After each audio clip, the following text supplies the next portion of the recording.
5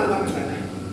یہ سر تن سے جدا والا نعرہ اس میں اصل میں ہے مطالبہ، ڈیمانڈ ہے کہ جس نے ہمارے نبی کی شان میں گستاخی کی اس کا سر قلم کر دو. یہ نعرہ ان ملکوں میں لگایا جائے گا جہاں گستاخی نبی کی سزا سر تن سے جدا کرنا ہے، سر قلم کرنا ہے. اور وہ دنیا میں میرے اعتبار سے تو میری نالج کے مطابق صرف ایک ملک ہے جہاں پر سر تن سے جدا کیا جاتا ہے اور وہ ہے سعودیہ عربیہ. اور کوئی ملک نہیں ہے. جب کوئی اور ملک نہیں ہے، کسی اور ملک کا قانون نہیں ہے، تو ایسا مطالبہ بے فائدہ بھی ہے اور بے فائدہ ہونے کے ساتھ مضر بھی ہے، ضرر رسا بھی ہے. اللہ رب العزت ہماری اور آپ کی اصلاح فرمائے. یہی میری آخری اپیل تھی. مرکز اہل سنت کا یہی پیغام کہ محبت رسول کی دولت کو اپنے سینے سے لگائے رکھیں اور ہر طریقے کی ایسی باتوں سے بچیں جس سے ہم ہلاکت پہ پڑ جائیں. قرآن کریم فرماتا ہے کہ اپنے آپ کو ہلاکت پہ مت ڈالو، اس لیے کہ مسلمان کی جان مال عزت و آبرو کی حفاظت کرنا اسلام نے فرض قرار دیا ہے، لازم قرار دیا ہے. مسلمان کی جان معصوم ہے، اس معصوم جان کا بدلہ کوئی دوسری جان نہیں ہو سکتی. اس لیے ایک جان لے کر کے بہت سی جانوں کو سولی پر چڑھا دینا یہ کسی بھی قسم کی دانش مندی نہیں ہے. آج ہمارے مدارس نشانے پر آ گئے، تنظیمیں اور تحریکیں نشانے پر آ گئی. ایسے سنگٹھنوں سے بچیے جو اس طریقے کا نعرہ لگاتے ہیں یا نعرہ دیتے ہیں. ایسے سنگٹھنوں سے بھی محفوظ رکھیے جن کی وجہ سے آج مسلمان، خاص طور پر سنی مسلمان مشکل کا شکار ہو رہے ہیں. ایسے سنگٹھنوں سے دوری بنا لیجیے. وقت ہے ان سے دوری بنائیے اور ان کو اپنے پاس بتانے دیجیے. ان کے پاس مت جائیے، نہ ان کو چندہ دیجیے، نہ ان کے مدرسوں میں اپنے بچوں کو پڑھنے کے لیے بھیجیے. اس لیے کہ آپ ہلاکت میں پڑ جائیں گے. ہم اور آپ اور زیادہ ہلاکت کا سامنا نہیں کر سکتے. اللہ رب العزت ہماری حفاظت فرمائے اور مرکز اہل سنت مسلک اعلیٰ حضرت کو قائم و دائم فرمائے. ہمیں اور آپ کو ایمان پر استقامت نصیب فرمائے اور ہمارے دلوں میں عشق رسول کی شمع کو روز افزوں فزوں فرمائے. کہ اللہ رب العزت اپنی بارگاہ میں یہی دعا ہے، استغفر اللہ ربی من کل ذنب و اتوب الیہ.